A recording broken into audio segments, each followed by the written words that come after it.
Hello everyone, कैसे हैं आप लोग। Welcome back.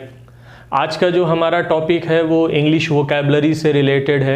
इससे पहले एक वीडियो मैंने बनाया था जिसमें हमने चेक किया था कि जब हम गुस्से में होते हैं तो हम किस तरीके के मॉडल सेंटेंसेस को यूज़ करके अपने गुस्से को एक्सप्रेस कर सकते हैं, जिसको गुस्से वाली अंग्रेज़ी करके मैंने उसका थंबनेल बनाया था। आप प्लेलिस्ट में चेक कर सकते हैं उसको।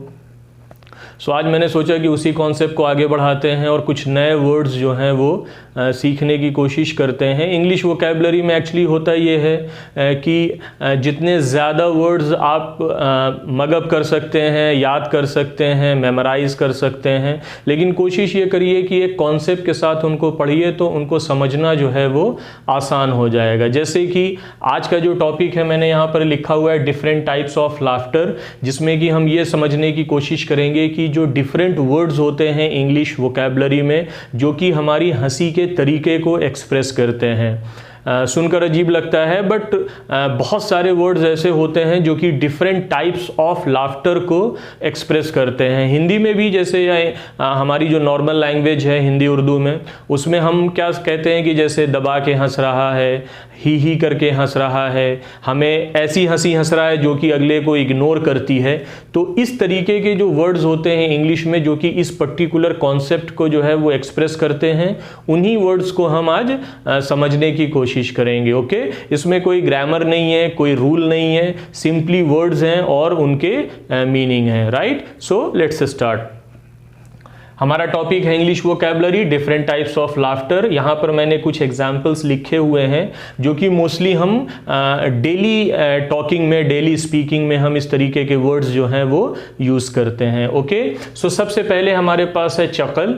चकल जो है स्पेलिंग आप देख सकते हैं, मैंने इसको कॉन्सेप्ट को इस तरीके से बनाया है कि जहाँ पर सबसे पहले हमारा वर्ड है, उसको कैसे आप उसका प्रोनाउंसिएशन, जो करेक्ट प्रोनाउंसिएशन है वो लिखा हुआ है, उसके बाद उसका मतलब लिखा हुआ है। राइट, सो आप भी इसको चाहें तो इसका स्क्रीनशॉट ले सकते हैं और कोशिश यही रहेगी कि जो वर्ड्स हम सीखते हैं उनको हम अपने डेली स्पीकिंग में यूज़ कर सकें, तभी वो वर्ड्स आपको याद करने की ज़रूरत नहीं पड़ेगी। वोकैबलरी का एक बहुत सीधा सा कॉन्सेप्ट ये होता है कि जो वर्ड्स, नए वर्ड्स आप सीखते हैं उनको अपने डेली स्पीकिंग में, डेली रूटीन में लेकर के आइए। 2 दिन, 4 दिन, 10 दिन में वो आपकी ज़बान पे होंगे, आपको उनको याद करने की ज़रूरत नहीं पड़ेगी। ओके, सो सबसे पहला है हमारे पास चकल। चकल को कैसे प्रोनाउंसिएट करेंगे ये मैंने लिख दिया है। चकल, चकल का मतलब होता है दबा के हंसना। मतलब बहुत सारे लोग ऐसे होते हैं ना, आपने देखा होगा कि जो बहुत हल्की हंसी हंसते हैं, लाइक खुल के नहीं, वो हा करके नहीं हंसते हैं, बहुत दबा के हंसते हैं, लगता भी नहीं है कि वो हंस रहे हैं। सो उस पर्टिकुलर टाइप ऑफ लाफ्टर को हम क्या बोलते हैं? चकल। राइट, और इसका मतलब क्या होता है? दबा के हंसना। दबा के हंसना इन द सेंस वही जो खुल के नहीं हंसते हैं, बहुत हल्की हंसी हंसते हैं और मोस्टली जो है वो कितना भी अच्छा जोक आप क्रैक करो वहाँ पे उनके चेहरे पे सिर्फ एक स्माइल आती है, इसके अलावा और कुछ नहीं। सो उसी को हम बोलते हैं चकल और इसका मतलब ये होता है दबा के हंसना। नेक्स्ट हमारे पास वर्ड है नंबर 2, गफो। गफो। ओके, कैसे इसको प्रोनाउंसिएट करेंगे, कैसे इसको पढ़ेंगे? गफो, स्पेलिंग में GUFFAW, गफो। ओके, इसका मतलब होता है ठहाके लगा के हंसना। ये चकल का जस्ट अपोजिट होता है गफो, जिसमें कि एक बंदा खुल के हंसता है, लाइक कितनी भी छोटी से छोटी बात क्यों ना हो, ज़रूरत नहीं है उतने लाफ्टर की, बट फिर भी जो है वो बहुत टाइट होकर के बिल्कुल ठहाके लगा करके हंसते हैं। सिद्धू जी ऐसे ही हंसते हैं, आपने देखा होगा कॉमेडी में। सो वही चीज है यहाँ पर। गफा क्या होता है? ठहाके लगा करके हंसना, लाइक किसी भी छोटी सी छोटी बात पे बहुत ज्यादा उसको एक्सप्रेस करके हंसना, वो बोला जाता है इंग्लिश में गफा। Okay, GUFFAW। थर्ड हमारे पास आता है गिगल। गिगल जो है वो बहुत कॉमन सा वर्ड है, मोस्टली जिनको भी थोड़ा बहुत आइडिया है इस टॉपिक से रिलेटेड वो जानते हैं, वो यूज़ भी करते हैं। गिगल, गिगलिंग ऐसा करके बोला जाता है। सो गिगल जो होता है उसको बोलते हैं ही करके हंसना। बहुत एक होता नहीं है ही ऐसे करके जब हंसते हैं, सो उसको बोलते हैं गिगल। कुछ लोगों की आदत होती है इस तरीके से हंसने की, तो मैं एक्सप्रेस नहीं कर सकता उसको अपनी हंसी में, चूंकि मेरी आदत नहीं है, इसलिए उसको हम बोलते हैं गिगल, ही करके हंसना। ओके, नेक्स्ट हमारे पास आता है नंबर 4। नंबर 4 है ट्विटर। ट्विटर नहीं है ये, ट्विटर बहुत कॉमन है, उसी से मिलता जुलता वर्ड है ये, ट्विटर, TITTER, ट्विटर। ट्विटर का मतलब होता है बनावटी हंसी। बनावटी हंसी का मतलब ये होता है कि आप खुश नहीं है किसी दूसरे की हंसी में, राइट। कोई कंडीशन आपके पास है, कोई सिचुएशन ऐसी आपके पास है, आप 4 लोग खड़े हो, अगला जो है वो आपका एक दोस्त है, वो अच्छे नंबर से पास हो गया, बढ़िया उसका ग्रेड बना, बट आपका उतना नहीं बना, तो आप उसकी, ये बहुत प्रैक्टिकल सी चीज़ है और ये ह्यूमन टेंडेंसी ऐसी होती है। आप बहुत कम ऐसे होते हैं जो किसी दूसरे की खुशी में जो है वो खुश होते हैं, राइट। सो उस कंडीशन में जहां पर आप अगले की खुशी में खुश नहीं हैं, तो वहां पर हम कौन सी हंसी हंसते हैं? बनावटी हंसी हंसते हैं, और इसको इंग्लिश में क्या बोला जाता है? Titre, TITTER। ओके, सो ये बहुत मतलब इसमें ऐसा, जैसा मैंने अभी शुरुआत में बताया टॉपिक में, कि बहुत ज़्यादा कुछ सोचने समझने की ज़रूरत नहीं है, बहुत कॉमन से वर्ड्स हैं, लेकिन होता क्या है कि इनको समराइज करके एक जगह पर ले करके आना, ये थोड़ा सा मेहनत की बात है। ऐसा नहीं है कि ये वर्ड्स मेरे को कहीं लिखे मिल गए और मैंने उतार दिया यहाँ पर, थोड़ा सा सर्च करना पड़ता है कंबाइन करके, ताकि स्टूडेंट्स को जो है वो एक कंप्लीट इंफॉर्मेशन मिल पाए। सो ये हम यहाँ पर बात कर रहे थे ट्विटर की। ट्विटर का मतलब होता है बनावटी हंसी। बनावटी हंसी, जैसे कि मैंने आपको बताया, जो बंदे आपकी खुशी में खुश नहीं है बट फिर भी कंडीशनल, वो शर्त के मुताबिक आपके साथ हैं, तो उनको थोड़ा सा शो ऑफ करना पड़ेगा कि नहीं भाई ओके हम तुम्हारी खुशी में खुश हैं करके, तो वहाँ पर हम ट्विटर वाली हंसी हंसते हैं, जिसको हम बोलते हैं बनावटी हंसी। नेक्स्ट आता है हमारे पास स्मर्क। Smirk, SMIRK। स्मर्क का मतलब होता है ऐसी हंसी जो सामने वाले को इंपॉर्टेंस ना दे। ओके, इग्नोरेंट वाली जो हंसी होती है, या एरोगेंट वाली, आप दोनों वर्ड्स का मतलब समझिएगा। इग्नोरेंट का मतलब ये होता है जब आप किसी को नज़रअंदाज करते हैं, और एरोगेंट का मतलब होता है वो आदमी जो जिसमें थोड़ा सा घमंड है। इन दोनों कंडीशन में वो अगले वाले को जो है वो इंपॉर्टेंस नहीं देता है। ओके, आपने बहुत अच्छा काम किया, बट जिस काम को एक्चुअल में अप्रिशिएट करना चाहिए था, अगला उसको उतना क्या बोलते हैं, जैसे कि इसके लिए पर्टिकुलर उतना रिप्लाई नहीं कर पा रहा है, उतना जो है वो उसको एडमायर नहीं कर पा रहा है कि हाँ नहीं तुमने बहुत अच्छा काम किया, तो वहां पर वो कैसी हंसी हंसेगा? वो ऐसी हंसी हंसेगा जो कि उस पर्टिकुलर काम को, आपके उस एफर्ट को, आपको जो है वो उतना अवार्ड नहीं दे पा रहा है, अपनी हंसी से इंपॉर्टेंस नहीं दे पा रहा है, अवॉइड करने की कोशिश कर रहा है कि नहीं ठीक है, ओके, बहुत ज़्यादा कोई काम नहीं कर दिया तुमने, या बहुत ज़्यादा तीर नहीं मार दिया। उस कंडीशन में जो हंसी हंसता है बंदा, उसको हम बोलते हैं स्मर्क। नंबर 5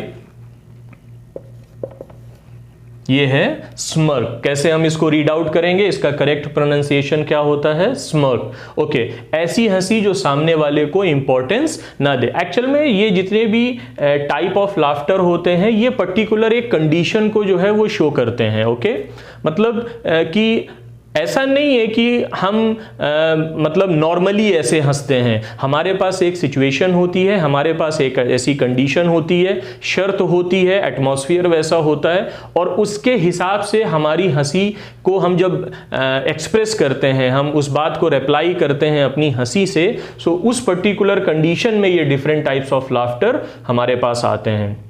नंबर 5 हमने अभी देखा स्मर्क। स्मर्क का मतलब होता है ऐसी हंसी जो सामने वाले को इंपॉर्टेंस ना दे। किस कंडीशन में होता है वो मैंने बता दिया, वो इग्नोरेंस और एरोगेंट, इन दोनों कंडीशन में जो है इस तरीके की हंसी, अगला आपको ऐसे ही रिप्लाई करेगा, कोई बात नहीं, बहुत तुमने तीर नहीं मार दिया, इस तरीके से, बट उसको वो ऑब्लाइज्ड है, वहां पे उसको ऑब्लिगेशन है उस चीज का कि क्या बोलते हैं, नहीं मतलब हमको अब हंसना तो है ही, लेकिन उस हंसी को आप इस तरीके से नहीं कर सकते, गफ़ा करके, ठहाके लगा करके हंसना, या बहुत ज़्यादा अप्रिशिएट करके हंसना। वो ऐसी हंसी हंसेगा कि आपको समझ में आ जाएगा कि ओके ये हमको बहुत ज़्यादा जो है वो रिस्पॉन्स नहीं कर रहा है। उसको हम बोलते हैं ऐसी हंसी जो सामने वाले को इंपॉर्टेंस ना दे। अब हमारे पास आता है नंबर 6। नंबर 6 होता है green. Green, GRIN, green. Green क्या होता है? खीसे काढ़ना। ओके, खीसे की जो बहुत एक होता नहीं है जो खिसिया जाते हैं करके, जैसे हम नॉर्मल अपने बातचीत में बोलते हैं खिसिया गया, उस कंडीशन में एक आदमी ऐसा होता है उसके हाथ में कुछ नहीं है, वो कुछ नहीं कर सकता है, लाइक आपका कुछ बिगाड़ नहीं सकता है, लेकिन फिर भी जो है अब उसको हंसना है, रिस्पॉन्स करना है। सो उस कंडीशन में जो वर्ड आता है वो आता है ग्रिन। आप वैसे भी नहीं समझ पा रहे हो अगर आप इस बात को, तो आप अपने घर में माँ बाप, भाई बहन या हमारे माशरे में जिसको सोसाइटी हम बोलते हैं, वहाँ पर बहुत पुराने लोग जो होते हैं वो बोलते हैं खीसे काढ़ रहा है ना, ऐसे करके सुना होगा। तो वो जो खीसे काढ़ना जो होता है उसी को हम इंग्लिश में बोलते हैं ग्रिन, GRIN, जिसका मतलब होता है खीसे काढ़ना। ओके, नेक्स्ट हमारे पास नंबर 7 आता है। नंबर 7 आता है burst into laughter, burst into laughter. Okay, जैसे आजकल जो हमारी चैटिंग की जो लैंग्वेज है लॉल करके लिखते हैं, उसी का पुराना भाई है burst into laughter. Okay, burst into laughter का मतलब होता है हंसते हंसते लोटपोट हो जाना। आप इतना दिल खोल करके हंस रहे हो, इतना ज़्यादा जो है, जैसे आप बहुत सारी चीज़ें, वैसे तो नहीं कहना चाहिए मेरे को, बट आज की लाइफ में जो है वो ऐसी सिचुएशंस बहुत कम आती हैं कि आप बहुत ज़्यादा खुल के हंसो।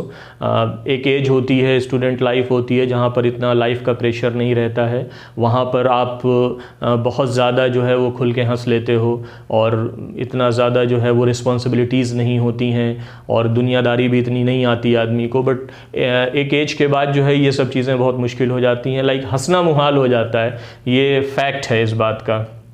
सो हमारे पास जो ये वर्ड है बस्ट इनटू लाफ्टर, हंसते हंसते लोटपोट हो जाना। आप सभी जब अपने फ्रेंड सर्किल में बैठते हो, लाइक चाहे वो नया हो, पुराना हो, स्कूल फ्रेंड्स हो, कॉलेज फ्रेंड्स हो, सो वहाँ पे ये बहुत कॉमन होता है, बस्ट इनटू लाफ्टर, हंसते हंसते लोटपोट हो जाना। कोई सेंस नहीं है, कोई बात नहीं है, बस ऐसे ही एक होता नहीं है कि दोस्त यारों के बीच में बैठे हुए हैं और तफरियाँ चल रही हैं, सो उसी वर्ड को हम बोलते हैं बस्ट इनटू लाफ्टर, जहाँ पे एग्जैक्टली कोई रीज़न नहीं होता है। एक एज के बाद आपको रीज़न की ज़रूरत पड़ती है हंसने के लिए।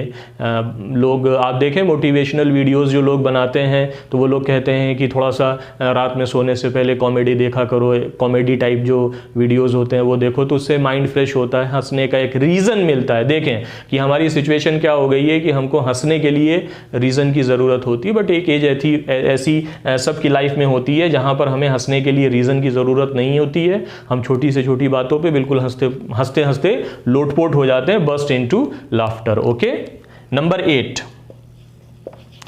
8 आता है हमारे पास बीम, BEAM, बीम, बड़ी मुस्कुराहट। बहुत सारे लोग ऐसे होते हैं जो सिर्फ मुस्कुरा देते हैं, बात कुछ भी हो, एक होता नहीं ऐसा करके बड़ी सी मुस्कुराहट उनके चेहरे पे आ जाती है, उसी को हम बोलते हैं बीम। इंग्लिश में बोलते हैं उसको बीम, जिसका मतलब ये होता है बड़ी मुस्कुराहट। ओके, नंबर 9, ये लास्ट है हमारा, नंबर 9, कैकल। कैसे पढ़ेंगे इसको? इसका प्रोनाउंसिएशन क्या होगा? कैकल। कैकल होता है बच्चों की किलकारी। जो छोटे बच्चे होते हैं वो इस तरीके की हंसी तो हंसते नहीं है, उनके पास कोई दुनियादारी का एक्सपीरियंस तो होता नहीं है, किसी तरीके की कोई पॉलिटिक्स, किसी तरीके का कोई जो डिफरेंसेस होते हैं वो तो होते नहीं है, वो बहुत मासूम सी हंसी हंसते हैं। और आपने सुना होगा बच्चे किलकारी लेते हैं, ऐसे बोलते हैं ना, बच्चे किलकारी लेते हैं। तो जो किलकारी लेना होता है उसी को हम इंग्लिश में बोलते हैं कैकल, और जो कि दुनिया की बेस्ट हंसी होती है। ओके, आप जो स्टूडेंट्स लाइक जिनके ऑलरेडी बेबीज़ हैं या घर में जिनके छोटा बच्चा है, वो इस बात को समझते हैं कि जब एक छोटा बच्चा मुस्कुराता है तो आपकी सारी टेंशन, आपकी सारी थकान और जो भी पॉलिटिक्स लाइफ में चलती रहती है, हमारे सोसाइटी में चलती रहती है, वो सब दूर हो जाती है, आदमी बिल्कुल रिलैक्स हो जाता है उस एक पर्टिकुलर कैकल को देख करके या सुन करके। होता नहीं है इस तरीके से, तो ऐसे ही है। ओके, सो ये लास्ट पॉइंट था हमारे पास कैकल। कैकल का मतलब होता है किलकारी। तो ये वीडियो यहाँ पर जो है हमारा ये टॉपिक ख़त्म होता है। आज हमने देखा इंग्लिश वोकैबुलरी में डिफरेंट टाइप्स ऑफ लाफ्टर, जिसमें हमने बेसिकली 9 तरीके के जो है वो हंसने से रिलेटेड जो वर्ड्स होते हैं उनको सीखने की कोशिश की है। इसको मैं एक बार क्विक रिवाइज कर देता हूँ आपके लिए। सबसे पहला है हमारे पास चकल, जिसका मतलब होता है दबा के हंसना। गफ़ा, ठहाके लगा के हंसना। गिगल, ही करके हंसना, टिटर बनावटी हंसी, स्मर्क ऐसी हंसी जो सामने वाले को इंपॉर्टेंस ना दे, ग्रिन खीसे काढ़ना, बस्ट इनटू लाफ्टर हंसते हंसते लोटपोट हो जाना, बीम बड़ी मुस्कुराहट, और कैकल मतलब किलकारी। ओके, सो ये जो कॉन्सेप्ट था, इसमें जैसे कि मैंने बताया कि इसमें ऐसा कोई रूल या कोई ऐसा इंग्लिश ग्रामर नहीं है, सिंपल वोकैबुलरी है और बहुत इंपॉर्टेंट वोकैबुलरी है। वोकैबुलरी ऐसे ही मजबूत होती है, ऐसे ही स्ट्रांग होती है जब आप कॉन्सेप्ट के हिसाब से पढ़ते हैं। एक टॉपिक लिया आपने और उस टॉपिक से रिलेटेड जो वर्ड्स होते हैं, इंपॉर्टेंट वर्ड्स होते हैं, उनको इकट्ठा करके एक साथ हमने पढ़ने की कोशिश की। सो ये चीज़ें आपको कंपैरिजन में आसान हो जाता है, लाइक ऐसे ही सीखना भी आसान हो जाता है। सो होप यहाँ पर आपको कुछ नया सीखने को मिला होगा। मैंने सोचा हुआ है ऐसा कि कुछ ऐसे वीडियोस बनाऊं जिससे आपको एक कॉमन सी वोकैबुलरी जो है, जो कि डेली यूज़ में हमारे रहती है, और ऐसे वर्ड्स जो कि हम सुबह शाम देखते हैं, उनसे आपको कुछ सीखने को मिल सके। ओके, सो मिलते हैं नेक्स्ट वीडियो में। Till then